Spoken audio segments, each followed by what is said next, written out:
Hey guys, welcome to today's video. So today we're going to be talking about 3 common behaviors that can tell you if you have lost your femininity. So first things first, if this is your first time watching my video or stopping by my channel, welcome. Thank you for stopping by. My name is Aby and I am a feminine life coach. I'm also a content creator, as you can see, as well as a professional model. So if any of that interests you, then you're in the right spot. So if you have any questions or you're curious about my work, I have included all the links in the description box and in the comment section. Without further ado, let's get started with today's video.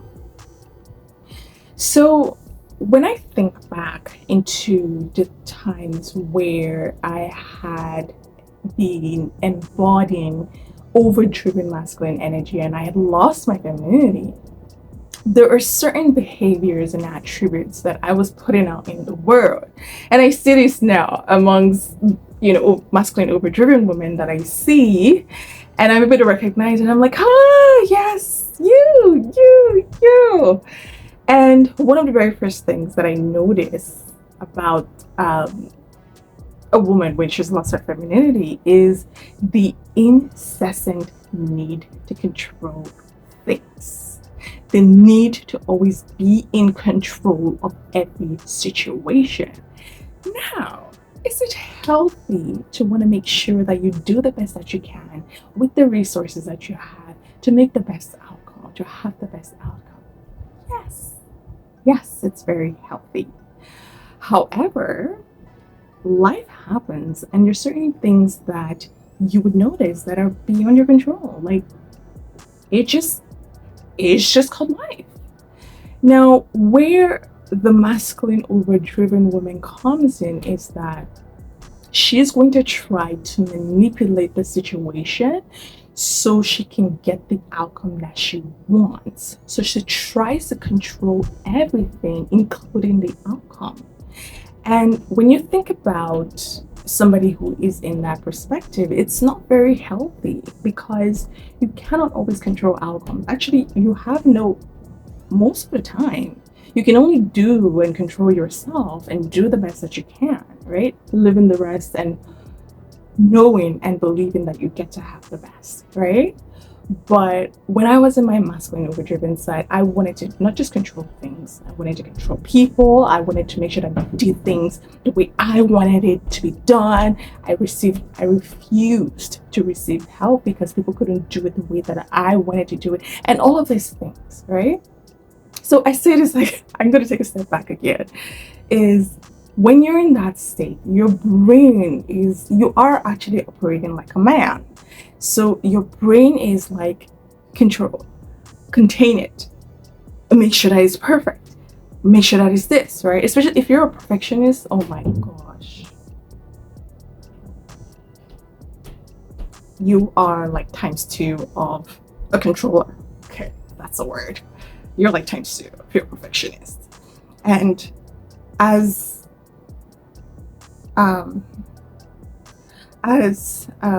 sorry, I'm just having some memories like that. But as interesting as all of this sounds, you can see the damage that can cause, right?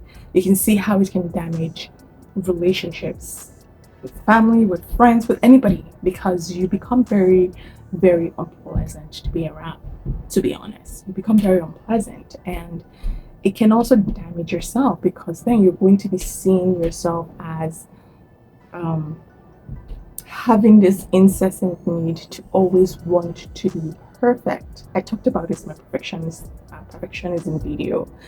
So it's a very interesting thing. It's not just, oh, you're a masculine overdriven woman, but it's the danger of doing that continuously, day after day, year after years. You're programming your brain to always live from a place of anxiety and fear and just on the edge all the time. It's a very unhealthy place to be in, and it's quite unfortunate when you think about look at it from a bigger picture and how much that person is so unhappy. Oh my gosh. Oh, anyways, that's a story for another day. Okay, the second thing that you would notice is the need to always be chasing things, the need to always be pursuing things. See, let me tell you ladies something.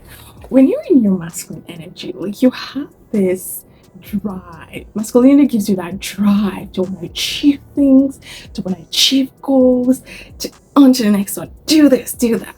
That's great. That's healthy. Everybody needs to have that, right? But where this starts to become problematic and concerning is when you are using this within the wrong context. You are bringing this energy into the wrong kind of relationships. Certain kinds of relationships, like when you're at work, when you are running your business, of course, you want to make sure that you're keeping up with your clients, you're doing your part at work, right? You're being paid for that, right? But in certain kinds of relationships, like with family and friends, and or even romantic relationships, of course, too, that kind of energy may not necessarily be healthy because you don't want to be pursuing and forcing people to be your friends. Does that make sense? Or if somebody is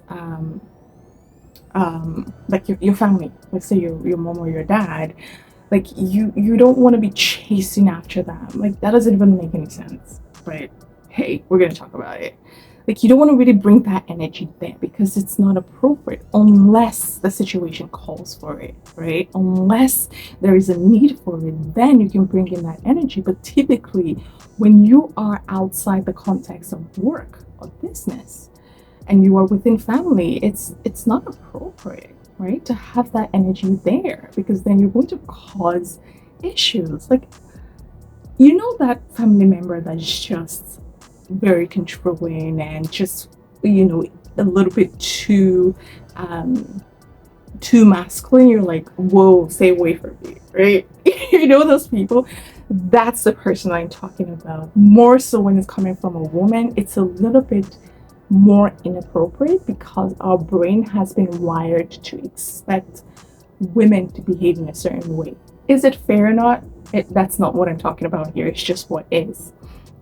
And so you have to be aware of that and be able to embody the right energy within the right context. I hope you guys get that point. I'm trying. I'm trying my best to communicate it in a way that I have experienced it, but in the same time giving you guys that visual picture. All right. Okay, so the third thing that you would notice when you have lost your femininity is that you get very triggered by feminine energy and masculine energy. So how is this possible? Let me explain. When you are in the presence of a feminine woman, you will feel triggered by that because, first of all, this woman is coming with an energy that is different from you. However, she may be coming across as soft and calm and just, you know, really emotionally controlled, right? As a masculine overdriven woman, that is going to irritate you because you're going to think that, what is wrong with this woman? Like, what's wrong with her? Okay, let me give you guys an example just so that this is clear. I remember when I used to be in that state and I see videos of really feminine women, I used to get irritated by them. And the irritation was coming from a place of why I hate acting that way when they can be powerful women and, you know, be in your masculine. That was one of the irritations. The second irritation was there was something in me that wanted that, but I was too proud. Is it pride?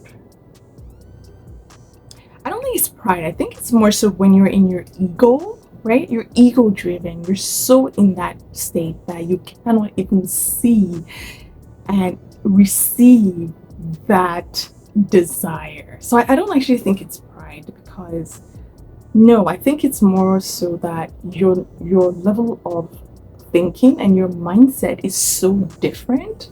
It's like day and night. And so you don't even know that you have that desire.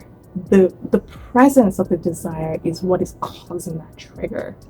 And the trigger will be bigger when you see that woman having the things that you want, but you don't like the way that she's acting.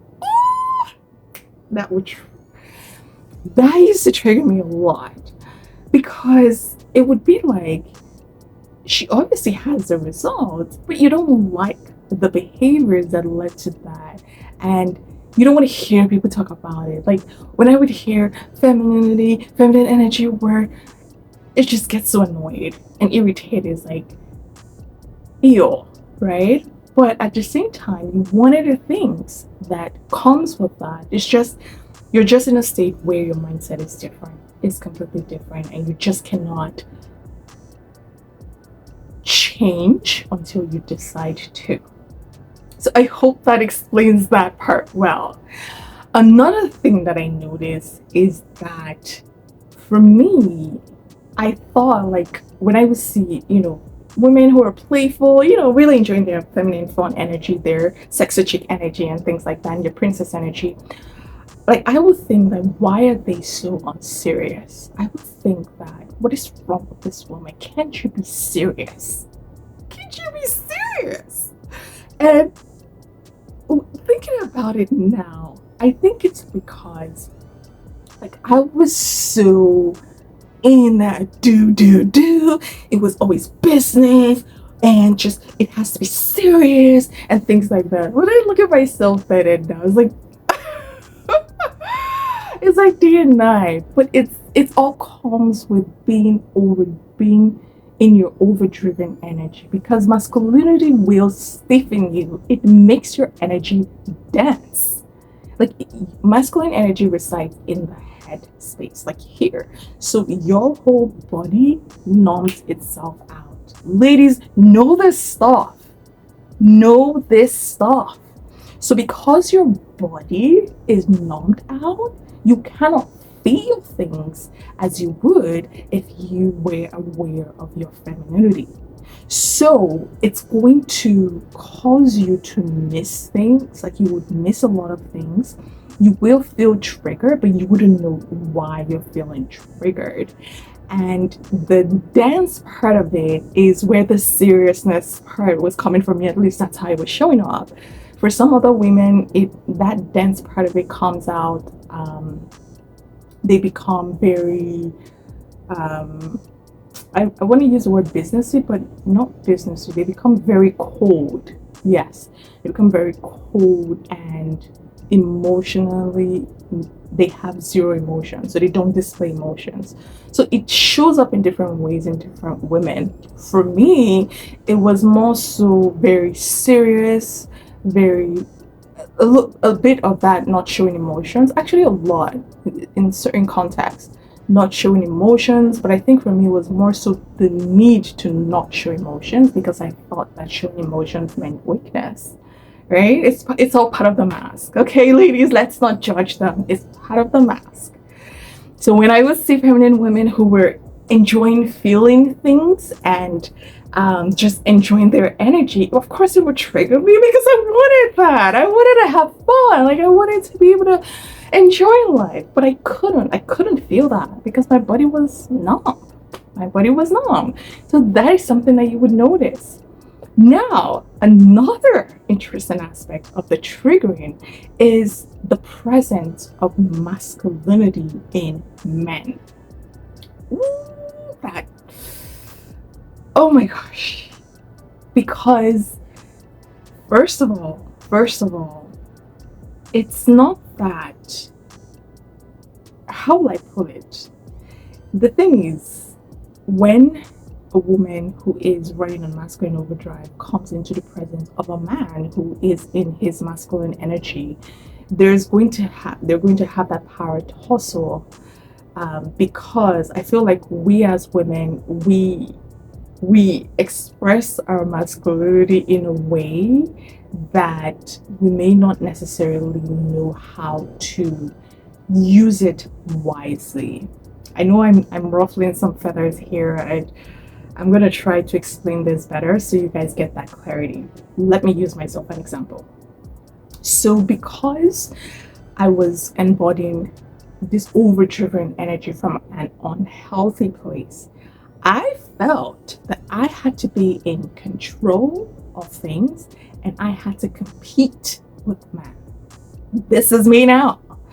And so, in the presence of masculinity and masculine men, that energy of competition and wanting to control and be ahead will come in. Now, competition and all of those things, it's very, very, it is something you would notice about masculinity itself, right? They like competition and things like that. But as a woman, the way that I was showing up and projecting myself was so unhealthy that when I would see masculine men, I thought they were all the words that are out there. I don't want to use them on my videos. All the words, you ladies know the video, you know the words I'm talking about, right? I don't want to use them. But does this mean that there weren't actually men like that in those negative aspects? Of course there are. But because I was so unhealthy, all of them to be just saying, right? And I'm trying to think back into, was I triggered by masculine overdriven women? I was triggered by masculine overdriven women when they stepped into my territory. Let's use that word for lack of a better word, into my territory. When I would see them outside of my territory, we would relate, we communicate, but if they were within a space where I felt like I was the alpha, okay, that trigger would come in. So I think that as a woman who's running a masculine overdrive, that you have that desire to want to have some sort of a territory where you are the head, you are the leader, you're like the one on the top all the time. There was that incessant need. Now, I look back, and as a feminine woman, do I have that need? No, I don't care. I just care that I'm good, I'm happy, and I'm doing what I want. Like I know that I'm only in control of myself, and that's it, right? And I do the best that I can. But when I switch back and I think through, like, AB, like, what was it that really made you know that you were in masculine overdriven energy, is the third thing that I'm talking about is just triggers and why these triggers were there. So I feel like this needs to be broken up a little bit, but I hope you ladies are getting the gist here. It shows up in different ways for different women, but the basis, right, why it's happening seems to be similar. Seems to be very similar. I cannot explain the territorial thing because, like, thinking about it now, what? It's like, who cares? Like, for me, it's like, who cares, right? But in that state, it's really very serious. It's like, nobody, this is mine and things like that. And I just, maybe it was a little bit of scarcity too, right? Scarcity that you get to only have this thing because it's not enough. Maybe that's the reason. I don't know. I don't know. But I feel like when I was in that state, that was something that, was really, I had in my energy, and it ceases to, it's no longer there when I'm in my feminine energy because I don't even care. So it's a very interesting phenomenon, and I don't know, I feel like I need to journal and do some meditation on this because I feel like this requires a deeper way to explain the differences in when a woman is embodying her masculine energy and it's overdriven, and when a woman is enjoying her feminine energy. Okay, so I hope you guys were able to learn a thing or two.